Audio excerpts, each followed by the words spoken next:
But thank you both, Bryony and Steve, for the invitation. It's been a really interesting opportunity to think through an archive that I actually visited during my PhD research, but thinking about it in new ways. So this is very much work in progress.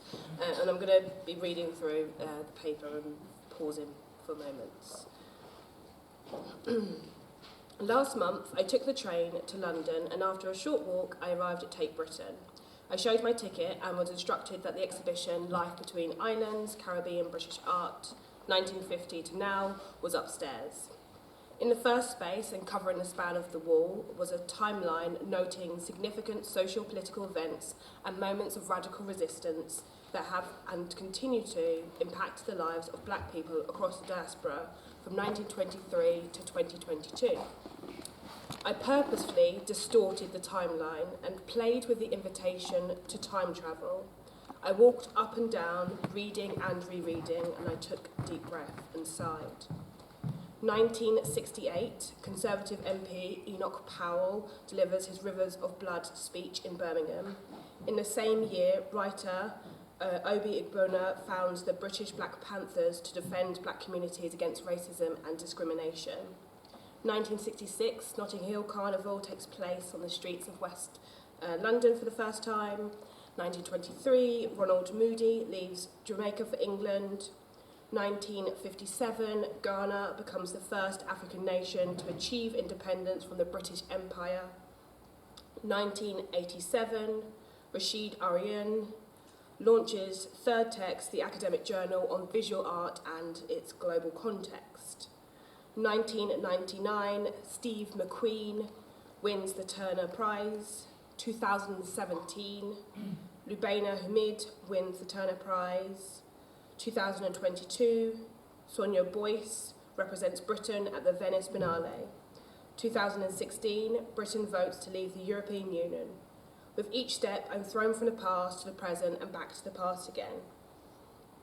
As I entered the main exhibition space, I noticed for the first time that the audience was predominantly black. The atmosphere was lively with people everywhere, and significantly, at least to me, older black women walked in small groups, smiling and pointing. I walked through the exhibition and noticed some familiar names and some familiar artworks, from paintings to sculptures to videos. I walked to a quiet corner with a video playing on a TV, and I paused. I watched, and as I watched, I imagined what could have happened if the video was in a different exhibition and had a different description attached. Perhaps it might read, "The film documents two black men as they carry unidentified objects suspiciously through the streets of London." The video was originally filmed in 1997 by Steve McQueen, who followed the men as they appeared to violate the laws of the land. The resulting film stands as evidence that points to the experiences and cautiousness towards black men in London. But here, amongst other black artists and artwork, the description next to the video read, quote, "The film documents two smartly dressed men carrying palm trees through the bustling streets of East London's Brick Lane Market. The video was impromptu as Steve McQueen encountered the men while out with his handheld Super 8 camera. The resulting film stands as a metaphor that points to the experiences of black global diaspora as they navigate life in Britain," end quote. In the former description, the racialised surveillance captures the fear and fantasy of blackness in public spaces and underscores the possibilities of anti-black logic written into cultural memory. The video lasted 1 minute, 5 seconds and played on a loop. As I rewatched the video, I imagined the two men walking through the crowded streets of London, eyes following their movement as they negotiated their hyper-visible bodies in a space as both performance and performative. Their movement was swift as they didn't appear physically burdened by the plants. They made their way through the crowds of people. I imagined the journeys they had been on and the journeys they took that day. I imagined the conversations they had before and after. The pair crossed the road against the oncoming traffic and boarded a double-decker bus. The final scene shows one of the men waving from a rear-view window as the bus moves away. As I stood and rewatched this video, as it looped over and over again, images flooded to my mind. I imagined Adrian Piper performing Catalysis 3, walking through the streets of Harlem in 1970. I imagined Dred Scott 40 years later performing I Am Not a Man as he walked, stumbled and dropped his trousers through the streets of Harlem in 2009. I imagined Pope L in 1978 crawling through the streets of New York. In these fleeting moments of imagination, the past becomes present and the present is entangled with the past, so much so that time no longer appears linear, but a gateway for infinite possibilities. In this paper, I'm interested in the problems of writing histories of black performance from within the shadows and gaps of the archive. And I understand the archives as, the shadows of the archives as fragments of stories and the gaps as the erasure of any documentation.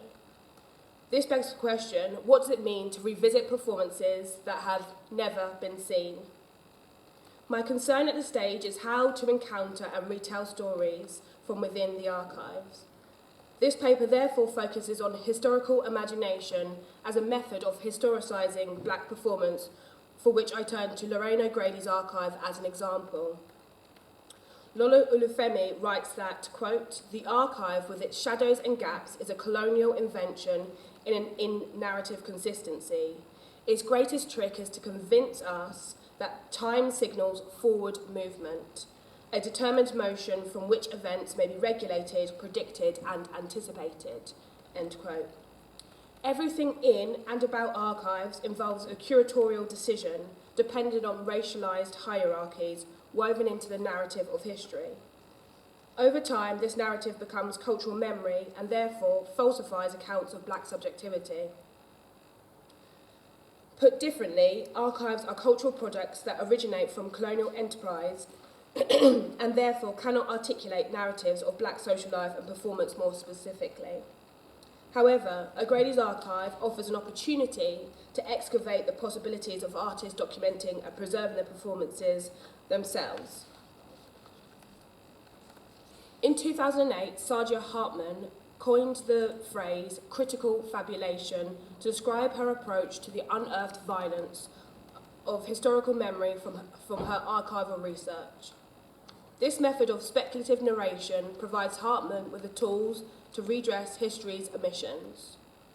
Departing from history and literary studies, Tiavo Nyong'o transforms critical fabulation to Afrofabulation to theorise performance, cinema, art, music, and digital technology. Afrofabulation describes how black artists deploy strategies of disappearance, concealment, and indiscernibility to work with and against what Nyong'o terms apparatuses of capture that render black artists vulnerable to the threat of objectifying scrutiny without resistance or agency. In both theories, fabulation isn't simply about making up stories or playing with truths or lies, and I see kind of some interesting connections between Phoebe's paper earlier in terms of gossip, what it means by fabulation.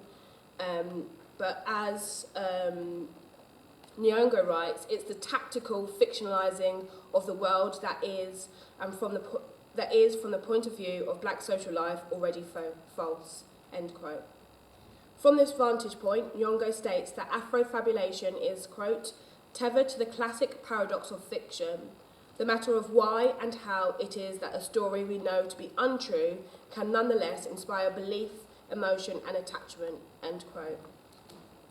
As with my earlier example with the McQueen video, we know the former story to be untrue, but this seems to offer a useful strategy to intervene in the narratives of the archives. Thinking from the power of critical fabulation and Afrofabulation, I arrive at historical imagination as an archival strategy in telling and retelling stories about black performance, where time isn't linear and narrative becomes strategically inconsistent. I'm interested to see whether this method holds within it the possibility to expand the parameters of black performance that doesn't rely on inserting black performance into a history, but a remaking of history in our own images. To be clear, I have no intentions to suture the gaps or shine a light in the shadows of these archives. Rather, Historical imagination allows for me to fictionalise a disruption to a consistent narrative and to determine what it means to revisit performances that have never been seen. In October 2018, I visited Lorraine O'Grady's archive, which is housed in Wellesley College in Boston in the US. At the time, I was in the first year of my PhD and eager to begin archival research and perhaps romanticise the possibilities of archives. The Special Collections and Archives section of the library was situated at the back of the building. I walked through the corridor with cabinets, drawers and cupboards and all locked shut with the sign that read, "Alarmed, do not open." I pressed the buzz on the door of the archive and was greeted by the archivist, who I had had several email correspondence with. The first thing she explained was a general rule of archive: no bags, no coats, no pens, no photography, water and pencils only. The archivist, Rebecca, asked me to put my belongings in the locker, and then she explained the sign in and out system. She explained that the front door was alarmed and that I must ask every time I wanted to leave. She then showed me over to the desk on the right-hand side of the room, and next to the desk she had already retrieved the first boxes I requested to view and put them on the trolley. She lifted the first box, titled Personal Correspondence Binder, 1964 to 1969. This box contained personal letters to and from Lorraine O'Grady's closest friends at the time. Her personal letters gave an early insight into O'Grady's character and early relationships. It became clear that she had recently got married and was excited about their future.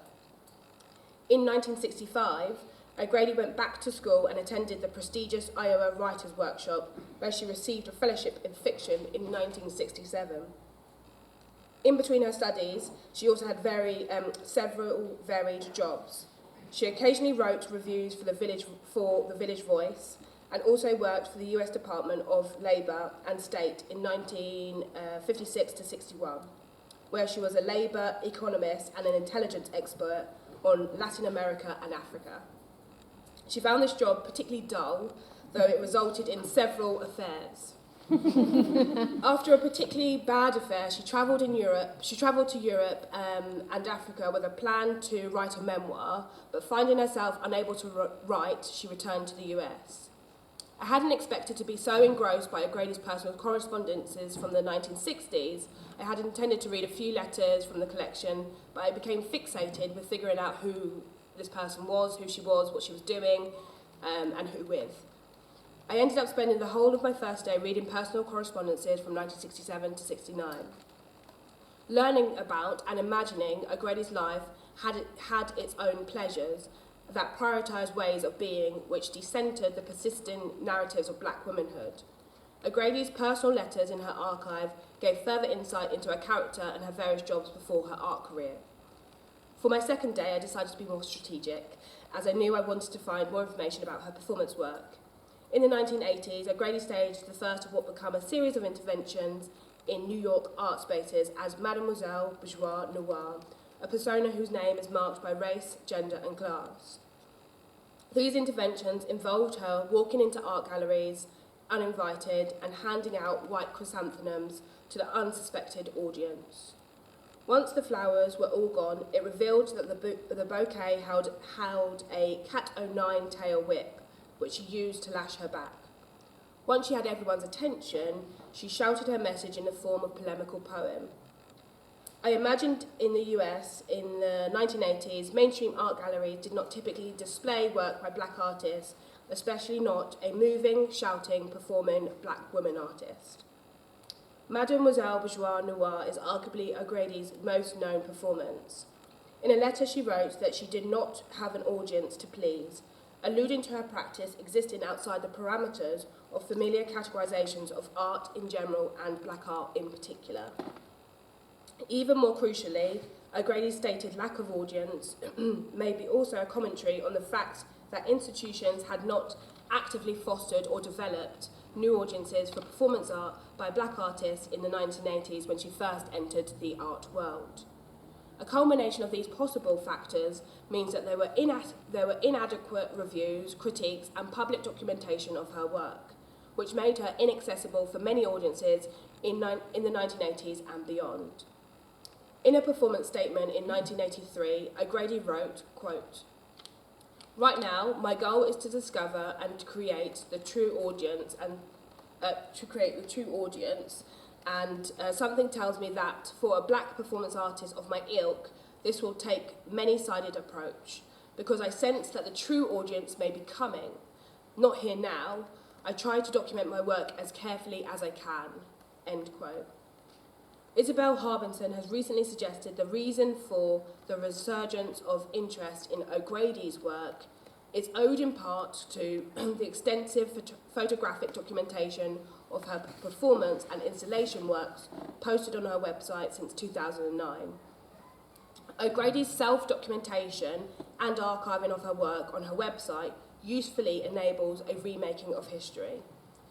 In so doing, O'Grady left a trail of documentation from the 1980s, and for the past 4 years I have followed this trail, looking for moments of self-production and agency in her performance work.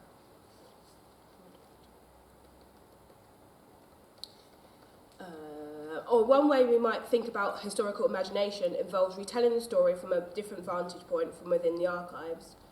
O'Grady negotiated challenging and evolving political, social, and institutionalised spaces by creating a persona that strains against black women's oppression.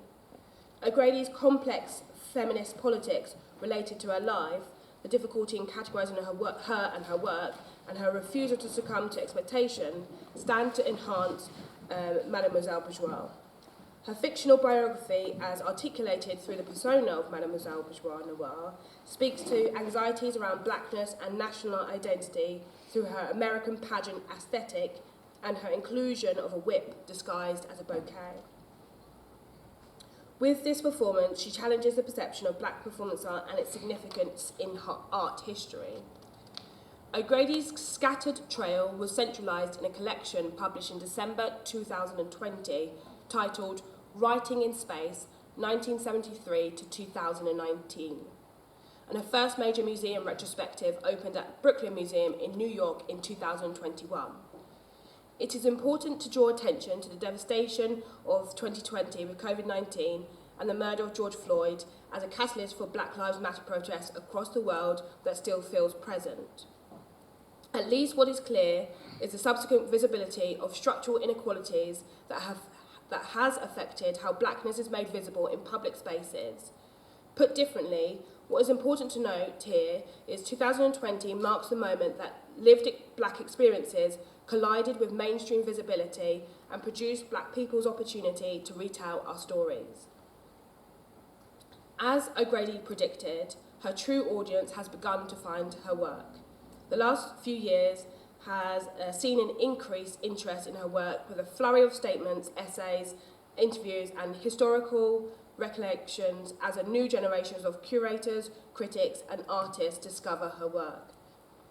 I am struck by the title of O'Grady's collection, Writing in Space, which seemingly muddles the prospect of her categorisation in art histories.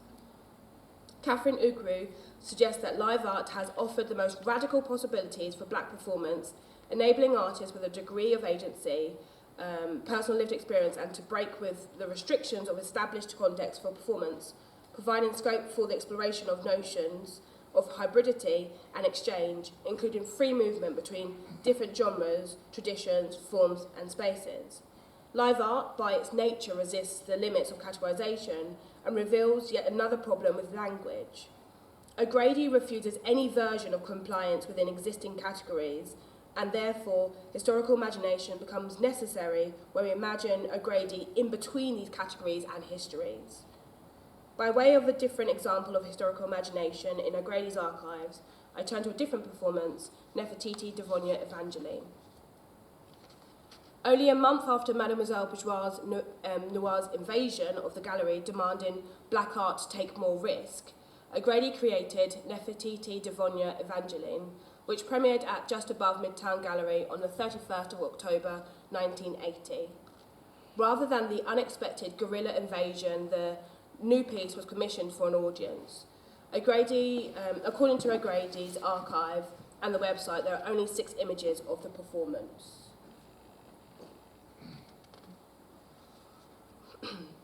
The performance begins with two projector slides of Nefertiti and Devonia and their families, side by side, beneath a disembodied voice depicting their life. The left screen lights up with an image of Nefertiti at age 25, and on the right screen, a wedding portrait of Devonia, and it's important to note that Devonia is O'Grady's sister, younger sister. She's wearing a veil and she is 24. Both women with youthful beauty engage in a politics of refusal. Nefertiti in a refusal to be sexually discarded, and Devonia in a refusal to become a domestic worker. The stake of this refusal is the difference between life and death. Nefertiti dies aged 37 in 1344 BC after a banishment of 6 years, and Devonia dies aged 38 from medical complications with an illegal abortion. The multimedia performance turns into a ritual with sand as the material for connecting these stories. O'Grady transfers the sand 1 grain at a time. She fails and begins to transfer it in scoops at a time, the sand spilling on the ground and embedding into her skin as she walks a short distance between the two buckets. Once one of the buckets is empty, O'Grady sits in it and waits. This performance requires a different strategy of historical imagination from within the archive, for which I turn to annotation to lay out alternative possibilities. For Christina Sharp, black visual textual annotation and redaction is a critical practice of, quote, reading and seeing something in excess of what is caught in the frame, end quote. Sharp looks at the possibilities of annotation and redaction to imagine other possibilities of reframing black bodies in images. She writes that images of black people work to conform the status, location, and already held opinions within dominant ideology about those exhibitions of spectacular black bodies whose meanings then remain unchanged. To extend this idea, I use annotation here as a method of seeing and imagining documentation that interacts with the present and future. So in this slide, I have annotated the first set of images for O'Grady's performance and kind of use historical imagination to think through what might have happened according to the things that she's written in her archive through journals. And in the second slide, thinking through sound, ritual, refusal, and the different images in relation to O'Grady. Historical imagination, then, requires that we view the document or the photograph not as retrieved history, but as a way to imagine past and futures. These annotations remake performance through a different history, which skews the relationship between the document and performance and the past and present. Throughout this paper, I have moved through different examples of historical imagination, a method I deploy to think through the task of archiving black performance. The Tate Britain exhibition offered an entry point for me to consider the curatorial decisions that frame black art and the way it affects the grand narratives of art histories. Saja Hartman writes that, quote, the refusal to fill in the gaps and provide closure is a requirement of critical fabulation, as it is the imperative to respect black noise, the shrieks, the moans, the nonsense, and the opacity, which are always in excess of legibility, and the law, and which hint at and embody aspirations that are wildly utopian, derelict to capitalism, and antithetical to its attendant discourse of man, end quote.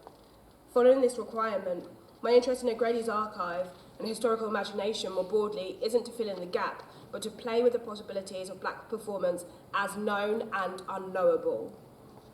Lorraine O'Grady recognised the lack of audience, infrastructure and care to fully document black performance from the 1970s and began to create her own narrative of black performance, which has served an example of how to loop the past, present and future in retelling of histories. O'Grady archived and preserved Mademoiselle Bourgeois Noir to such an extent that the fragments may be put together for its audience to be found. In response to the Nefertiti performance, a reviewer commented that, quote, in 1980, O'Grady was the only person who could vouch for those images, but since then, a whole cultural discourse has arisen to explain them, and now they belong to everyone, end quote.